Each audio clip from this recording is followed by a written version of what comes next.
بسم اللہ الرحمن الرحیم۔ السلام علیکم دوستو، میں ہوں عدیل فانی اور آپ دیکھ رہے ہیں عدیل انفو اینڈ ایکسپوزنگ۔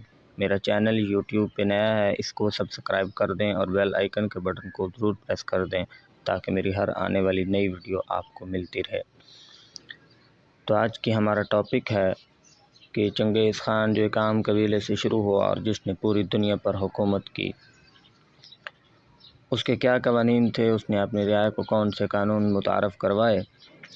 یہ 1206 کا سال تھا جب تمیوجن نے محسوس کیا کہ وہ اس قدر طاقتور ہو چکا ہے کہ وہ علاقے کے چھوٹے بڑے تمام قبیلوں اور امراء کو ایک ضیافت پر مدعو کرے، اور یہ ضیافت دریائے انون کے کنارے ایک بڑے جشن کی شکل میں ہو۔ اس نے ایسا ہی کیا۔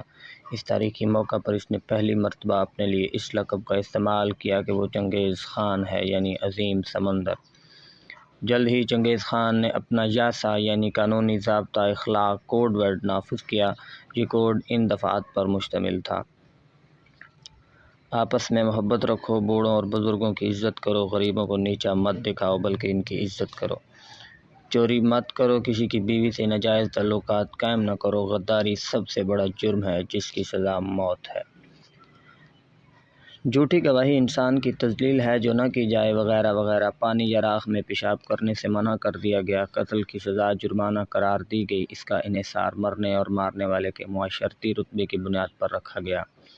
مثلاً مسلمان کے قتل کے بدلے میں 20 سونے کے سکے اور ایک گدھا، جبکہ کسی چینی کے قتل کے عوض میں جرمانے کی حد مقرر کی گئی۔ منگولوں کے بارے میں ایک عام روایت تھی کہ وہ مہینوں نہاتے نہیں تھے، ہفتوں گھوڑوں سے نیچے نہیں اترتے تھے، کھانا کھا کر چربی بھرے چکنے ہاتھ اپنے یا دوسروں کے کپڑوں سے مل لینا ان کا عام معمول تھا۔ کپڑے تب تک تبدیل نہیں کرتے تھے جب تک کپڑے پھٹ نہیں جاتے۔ چنگیز نے اخلاقی ضابطہ میں واضح حکم دیا کہ کپڑوں کو دھویا جائے تاکہ وہ گندے ہو کر پھٹ نہ جائیں۔ شراب کا استعمال 1 ماہ میں 3 مرتبہ محدود کر دیا گیا۔ یہ منگولوں کی اس عادت کے پیش نظر کیا گیا کہ وہ ہر وقت شراب کے نشے میں ٹن رہتے تھے۔ مذہبی رواداری پر زور دیا گیا، تمام مذاہب کے ماننے والوں کو ایک جیسا مقام دیا گیا، ان کے ذمے واجب العاد ٹیکس معاف کر دیا گیا۔ کہا جاتا ہے کہ ایسے قوانین کی ایک لمبی چوڑی فہرست لوہے کی پلیٹوں پر کنندہ کروائی گئی، لیکن مورخین کو آج تک ایسی کوئی پلیٹ دستیاب نہیں ہو سکی۔ کونسل کا اجلاس 1206 میں منعقد کیا گیا تھا۔ اس سال خطا کے عامل کو حکم تھا کہ وہ عظیم دیوار کے پار وحشیوں پر نظر رکھے اور ان سے خراج وصول کرے۔ اس عامل نے رپورٹ دی کہ دور بادشاہتوں میں مکمل سکون ہے۔ چنگیز خان کے خاقان اعظم کے منصب پر فائز ہونے کے بعد ترک منگول لوگ کئی صدیوں میں پہلی بار متحد ہوئے۔ وہ جوش و جذبے سے بھرپور تھے، جوش و خروش اور ولولے کی اس سطح پر انہیں پکا یقین تھا کہ کل کا تمیوجن اور آج کا چنگیز خان در حقیقت ایک بوجو تھا، یعنی خداؤں کا بھیجا ہوا جس میں آسمانوں کی طاقتیں دی گئی ہوں، لیکن کوئی جوش و جذبہ قانون سے بے بہرا ان جتھوں کو قابو نہیں رکھ سکتا تھا۔ وہ مدتوں سے قبائلی رسوم و رواج کے سائے تلے زندگی گزار رہے تھے، اور رسم و رواج میں بھی وہ اتنی ہی تبدیلی واقع ہو گئی تھی کہ جتنی انسانی فطرت میں ممکن تھی۔ ان شتر بے مہار قبائلوں کو قابو میں رکھنے کے لیے چنگیز خان منگولوں کی فوجی تنظیم کو کام میں لایا گیا۔ منگول اب ہر شعبے میں تجربہ کار ہو چکے تھے، لیکن چنگیز نے اعلان کر دیا کہ ان پر حکومت کے لیے اس نے یاسا کا نظام وضع کیا ہے۔ یاسا منگول اتھارٹی کا وہ پلیٹ فارم ہوگا جہاں سے سب کنٹرول ہوں گے۔ یاسا اس کے قوانین کا کوڈ تھا جس میں چنگیز کی خواہش، تکبر اور مروجہ قبائل رسوم کا امتزاج شامل تھا۔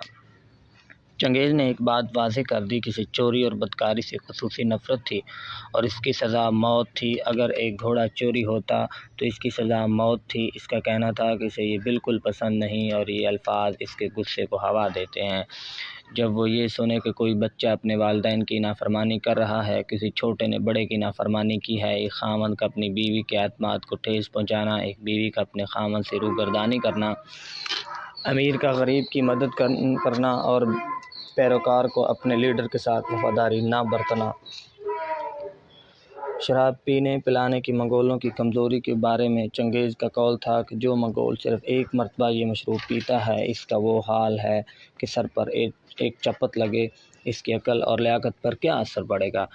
یعنی ایک مرتبہ پینا کیا معنی رکھتا ہے؟ ایک ماہ میں کم از کم 3 مرتبہ پینا چاہیے، اس سے بہتر ہے کہ نہ پیا جائے، لیکن کون ہے جو مکمل طور پر شراب سے اجتناب کرے؟ چنگیز خان خود طیش اور غصے والا انسان تھا، لیکن اس نے اپنے لوگوں کو اس کے کبیج و فعل کی چیرہ دستیوں سے دور رہنے کا حکم دیا۔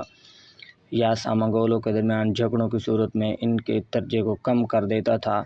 ایک دوسرے موقع پر وہ ناقابل تبدیل تھا۔ اس کا کہنا تھا کہ اس کے بعد کوئی خاقان اعظم نہ ہوگا اور نہ ہی نئی بادشاہ سے متعلق لوگ اس نام کو استعمال کر سکیں گے۔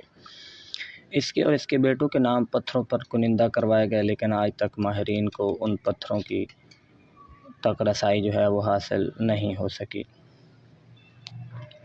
یاسا کا قانون جاسوسوں، ہم جنس پرستی، جھوٹی گواہی دینے والے اور کالے جادو کرنے والوں کے خلاف بڑا واضح تھا، یعنی موت کی سزا۔ یاسا کا پہلا قانون زبردست تھا۔ یہ حکم دیا گیا تھا کہ تمام انسانوں کو اس بات پر عقیدہ رکھنا چاہیے کہ زمین و آسمان کا بنانے والا ایک خدا ہے، اور وہی ہے جو امیری، غریبی اور زندگی اور موت دینے والا ہے۔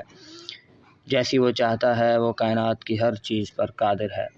کہا جاتا ہے کہ اس قانون کے پس منظر میں قدیم نیسٹورینز کی تعلیمات کا عمل دخل تھا، لیکن اس قانون کا اعلان عوامی سطح پر نہ کیا گیا۔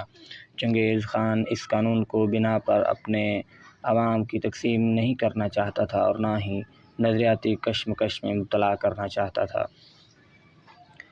ایک ماہر نفسیات کا کہنا ہے کہ یاسا کے قوانین کی 3 بنیادی مقاصد تھے۔ پہلا یہ کہ چنگیز خان کی غیر مشروط تابعداری جو تمام خانہ بدوش قبائل کو اکٹھا کرنے کی قوت تھی۔ دوسرا یہ کہ غلط کاریاں کرنے والوں کو بے رحمانہ سزائیں۔ تیسرا یہ کہ ان قوانین کا اطلاق انسانوں پر ہوتا تھا، نہ کہ ان کی جائیدادوں پر۔ کسی انسان کو اس وقت تک مجرم قرار نہیں دیا جاتا تھا جب تک وہ کسی جرم میں پکڑا نہ جاتا اور اسے تسلیم نہ کر لیتا۔ یہ بات ذہن نشین رکھنی کہ منگول جو جاہل لوگ تھے، ایک بار کا منہ سے کیا ہوا ادا لفظ اس کے حلف نامہ کا درجہ رکھتا تھا۔ اکثر اوقات ایسے واقعات درپیش آئے جب کسی خانہ بدوش پر غلط کام کا الزام لگا تو اگر وہ قصوروار ہوتا تو اسے تسلیم کرنا پڑتا۔ ان دونوں صورتوں میں معاملہ چنگیز کے دربار میں لایا جاتا۔ اس کی زندگی کے آخری سالوں میں خان کی تابعداری کسی شک و شبے کے بغیر نہ تھی۔ فوج کی ایک ڈویژن کا جنرل چنگیز خان دربار سے ہزاروں میل اور دور بیٹھ کر ایک عام کورئر کے ہاتھ آیا خان کا حکم نامہ وصول کر کے اس پر عمل درآمد کا پابند تھا۔ یہ کہہ کر اجازت چاہوں گا کہ ہم الحمدللہ مسلمان ہیں اور ہمیں اس بات کا فخر ہے کہ ہم اس نبی کی امت ہیں جو 2 جہانوں کا سردار ہے، اور ہمیں کسی قانون کی ضرورت نہیں، کیونکہ اسلام نے ہمیں زندگی کے ہر پہلو میں ایک قانون دیا ہے جو ہمارے